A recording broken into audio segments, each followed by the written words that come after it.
Meu nome é Anderson Henrique, sou zootecnista formado pela Universidade Federal de Lavras, a UFLA, mestre em Ciência dos Alimentos pela UFLA e atualmente doutorando em Ciência dos Alimentos também pela UFLA.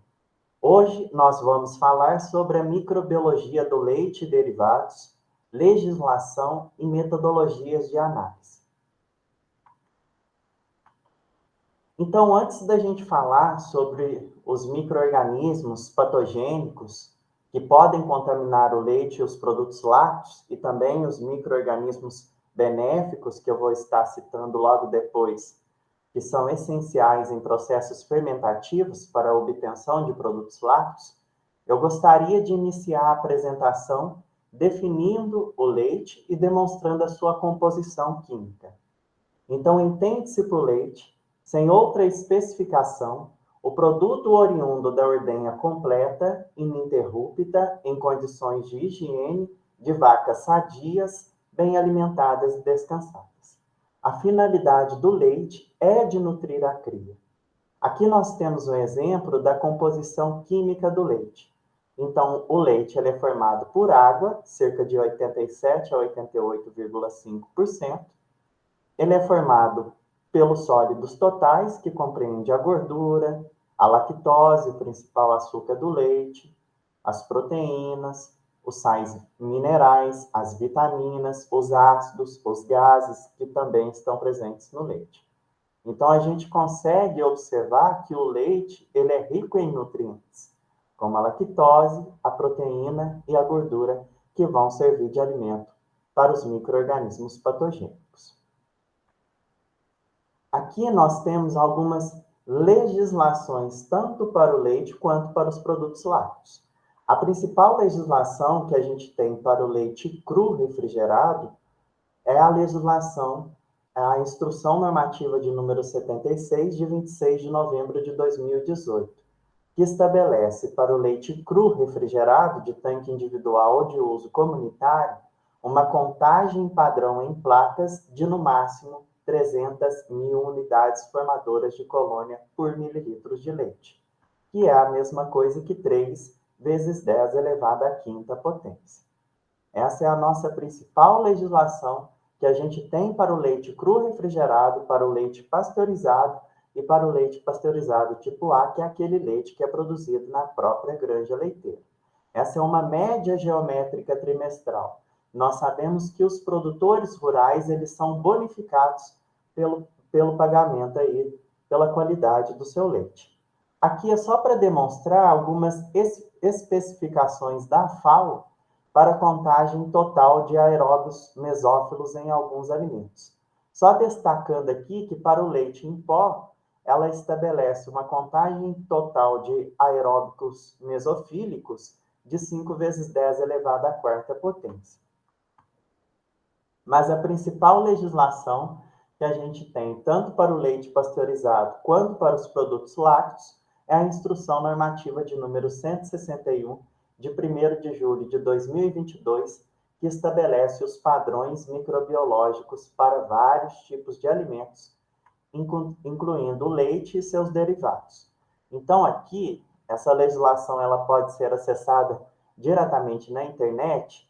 Nós temos categorias específicas. Então, nós temos micro-organismos para leite pasteurizado, para queijos, para produtos lácteos processados, para manteigas, para produtos lácteos em pó, doce de leite, produto lácteo fermentado, pasta ou molho de base láctea, sobremesa láctea, enfim, misturas em pó para o preparo de bebidas de base láctea. Então, a gente tem uma série de micro-organismos. E aqui nós temos várias letrinhas. Nós temos um N de navio, um Czinho, um Mzinho e um Mzão. O que são essas letrinhas? São padrões microbiológicos para estes tipos de alimentos. Então, dentro da indústria de alimentos, nós temos padrões microbiológicos que são adotados pela Agência Nacional de Vigilância Sanitária, a Anvisa. Então, para queijos aqui, como exemplo, nós temos aqui a salmonela, que é um bastonete gram-negativo encontrado no trato gastrointestinal de seres humanos e outros animais. Então, para a salmonela, nós temos aqui um N igual a 5. O que é esse N? São N alíquotas coletadas. São N unidades analíticas coletadas. Então, aqui para a salmonela em queijos, nós temos um N igual a 5. Nós temos um Czinho igual a 0. Depois eu vou estar explicando o que é esse C. E o meu Nzinho, que é o meu padrão microbiológico para aquele dado micro-organismo naquele dado alimento, é de ausência. Ou seja, dentre essas 5 amostras coletadas, nenhuma pode dar a presença de salmonela. Então, aqui nós vamos ter um plano de 2 classes. Ou seja, nós estamos trabalhando com um ensaio qualitativo. Ou seja, a presença ou ausência de um determinado micro-organismo, que no nosso caso é a salmonela em queijos. Então, se der presença de salmonela em alguma dessas amostras que foram coletadas, eu descarto o lote todo. Se der a ausência de salmonela em todas essas amostras que foram coletadas, eu aceito o lote todo. Já para a Staphylococcus coagulase positiva, nós já temos um ensaio quantitativo, ou seja, nós vamos estar quantificando as colônias que foram formadas nas placas. Então, para a Staphylococcus coagulase positivo, o meu N é igual a 5. O meu C, ele é igual a 2. O meu Mzinho, que é o meu padrão microbiológico, ele é de 10 a 2. O meu Mzão, ele é de 10 elevado à terceira potência, que é o meu limite máximo tolerável. Esse C, ele é igual a 2, por quê? Porque 2 dessas 5 amostras, elas podem ter um valor intermediário entre 10 a 2 e 10 elevado à terceira potência. Por que eu estou destacando aqui a presença de Staphylococcus coagulase positiva em queijos?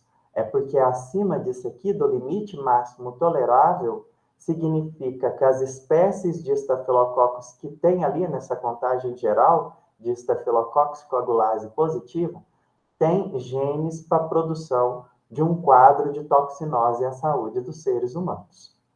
Então, aqui nós temos uma série de micro-organismos, a Escherichia coli, contagem geral de bolores e leveduras, enterotoxinas estafilocóxicas. Então, a gente tem uma série de micro-organismos. Os principais aqui são esses: Salmonella, Staphylococcus coagulase positiva e Escherichia coli.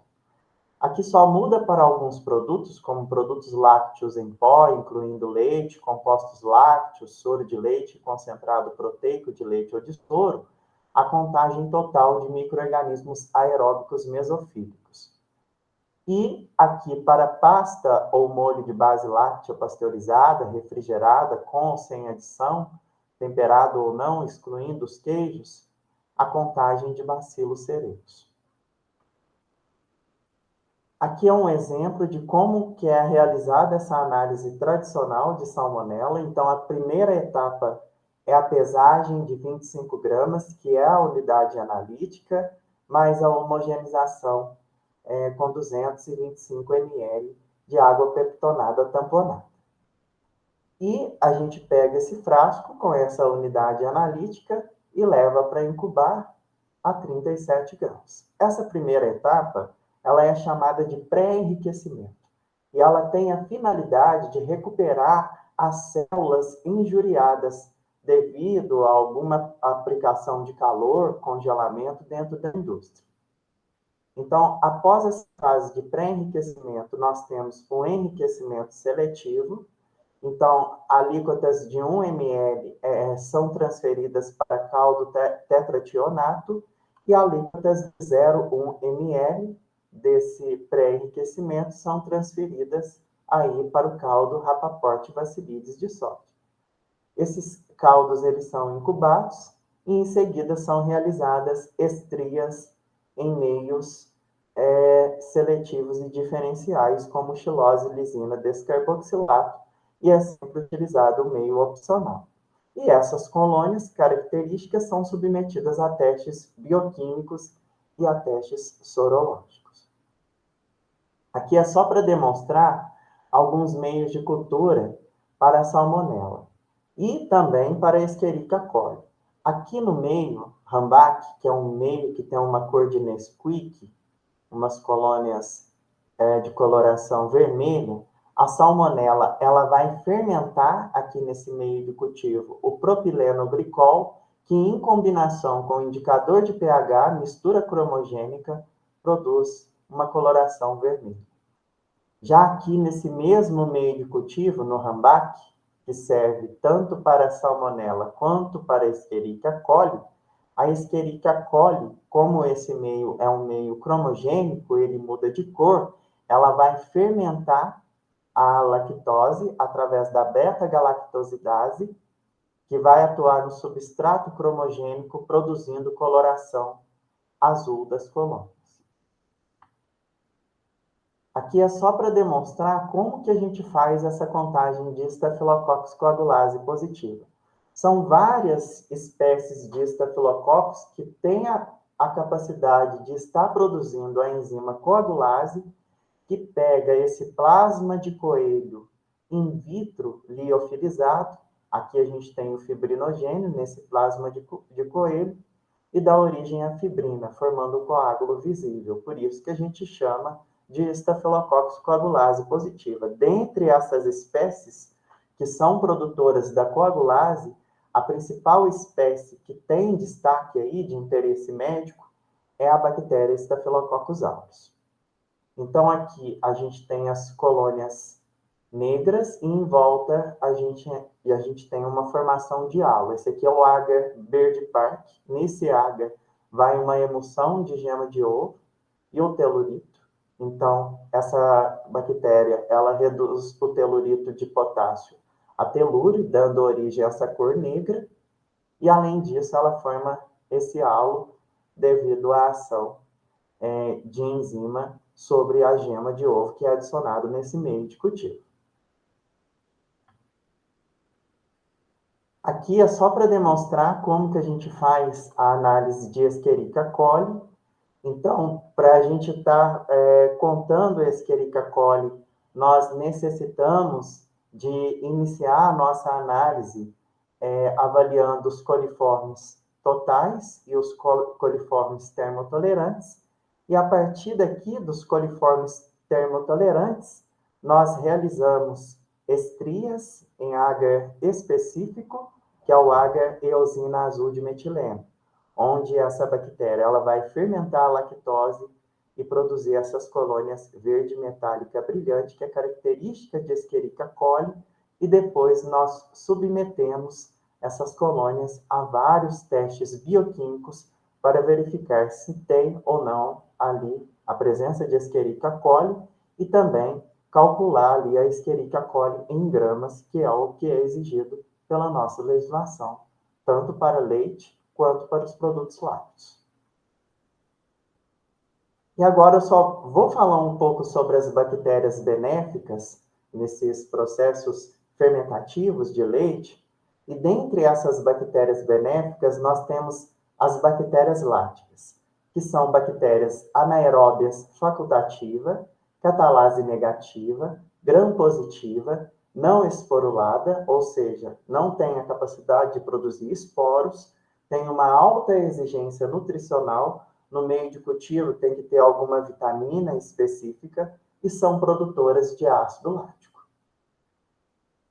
Essas bactérias láticas, elas são classificadas em homofermentativas ou heterofermentativas, de acordo com seus principais produtos aí após o processo de fermentação. Então, as homofermentativas, elas vão produzir somente o ácido lático, e as heterofermentativas, o ácido lático, o etanol e, eventualmente, o CO2. Aqui nós temos alguns exemplos de bactérias láticas homofermentativas e nós também temos exemplos de bactérias láticas heterofermentativas. Aqui é só para demonstrar algumas vias de fermentação da lactose para a produção de ácido lático nesses derivados de leite. Então, aqui nós temos a via da tagatose, onde a lactose ela é fosforilada pela fosfobeta-galactosidase até dar origem ao ácido pirúvico, que é uma molécula de 3 carbono, que vai ser transformada em ácido lático. Aqui a lactose ela é degradada pela beta-galactosidase em galactose e glicose. Aqui pela via de Leiloir, essa galactose ela é fosforilada até dar origem ao ácido pirúvico e produzir o ácido lático. Essa lactose ela vai ser degradada pela beta-galactosidase e a glicose vai entrar na via glicolítica, dar origem ao ácido pirúvico e produzir o ácido lático. Aqui é só para demonstrar algumas vias bioquímicas para a obtenção desses produtos lácteos, como queijos, leites fermentados e iogurte. Aqui é só para demonstrar algumas bactérias láticas que são essenciais aí para a produção de diversos tipos de produtos lácteos, incluindo os queijos, que é um concentrado proteico gorduroso obtido aí através da coagulação do leite. Então, para o Minas e o cottage, nós temos Lactococcus lactis, subespécie lactis, Lactococcus lactis, subespécie cremoris. Para o queijo suíço, Streptococcus salivarius, Lactobacillus e Propionobacter. Essa bactéria aqui ela é essencial no queijo suíço para dar essa olhadura característica desse queijo, além do aroma extremamente agradável. O queijo parmesão, Streptococcus salivarius e Streptococcus thermophilus e Lactobacillus bulgaricus. Aqui nós temos os queijos azuis, Streptococcus salivarius, Streptococcus thermophilus, Lactobacillus delbrueckii e Penicillium roquefort. Diferentemente aqui do queijo camembert, o penicílio ele é inoculado na massa. Aqui a gente faz uma aspersão de esporos logo após o queijo ser desenformado. Os micro-organismos aqui do queijo camembert, Lactococcus e Penicillium camembert. Aqui nós temos uma colônia típica de penicílio aqui do queijo gorgonzola e do queijo roquefort. E agora eu só vou demonstrar alguns micro-organismos probióticos que estão contidos em leites fermentados. Esses micro-organismos probióticos são micro-organismos vivos que, ao serem administrados em quantidade adequada, conferem benefícios à saúde do hospedeiro. O iogurte, ele é uma coalhada ácida obtida de leite de vaca pela ação conjunta dos micro-organismos Streptococcus thermophilus e Lactobacillus delbrueckii, subespécie bulgaricus. Aqui é só para demonstrar essas bactérias láticas que são essenciais nesses processos fermentativos para a obtenção de leite fermentado e também de iogurte. E essas bactérias, elas têm um efeito benéfico à saúde dos seres humanos. Aqui é só para demonstrar alguns lactobacilos, como Lactobacillus acidófilos, Lactobacillus plantarum, Lactobacillus casei, subespécie raminosus, Lactobacillus brevis, Lactobacillus delbrueckii, subespécie bulgaricus. Essa bactéria normalmente é adicionada primeiro, e quando é adicionado a Bifidobacterium, ela é adicionada após o processo fermentativo de Lactobacillus acidófilos, porque ela produz menos ácido e é uma bactéria menos competidora. Então, nós temos Bifidobacterium adolescentes, Bifidobacterium bifidum, Bifidobacterium longo, Bifidobacterium infantis e Bifidobacterium breve. Então, nós temos a nossa principal legislação microbiológica com relação aí aos micro-organismos patogênicos que podem estar contaminando o leite e os queijos, mas nós também temos micro-organismos benéficos aí em processos fermentativos para a obtenção de produtos lácteos, como os queijos, os leites fermentados e os iogurtes, que são os principais produtos lácteos aí obtidos pelos laticínios. Aqui é só para demonstrar um trabalho que foi realizado no Brasil. A gente tem uma série de trabalhos aí com microbiologia de leite, produtos lácteos, mas é só para demonstrar um trabalho que foi feito no Brasil, na região de Minas Gerais, na região da Serra. Esse trabalho ele foi feito com queijo Minas artesanal, avaliou a qualidade da água, onde esses autores eles encontraram aí uma contagem alta de coliformes totais e termotolerantes na água. Eles avaliaram também as bancadas, o pingo e o leite cru. E identificaram as bactérias láticas pelo mal de Toff, que foi a metodologia que eles utilizaram para identificar essas bactérias. A maior predominância aqui foi de Lactococcus lactis. No queijo artesanal foi identificado aqui uma porcentagem grande de Lactococcus garvieae, aqui nas bancadas também. Já no pingo, nós encontramos também Enterococcus faecium. E aqui no leite cru, nós encontramos também Lactococcus garvieae. E aqui, por último, com a porcentagem menor, Lactobacillus. Como conclusão, compreender a microbiologia do leite e dos produtos lácteos é essencial para garantir a produção de alimentos seguros, nutritivos, de alta qualidade, que atendam às demandas dos consumidores e contribuam para a saúde e o bem-estar da população. Obrigado. Qualquer dúvida, eu estou à disposição.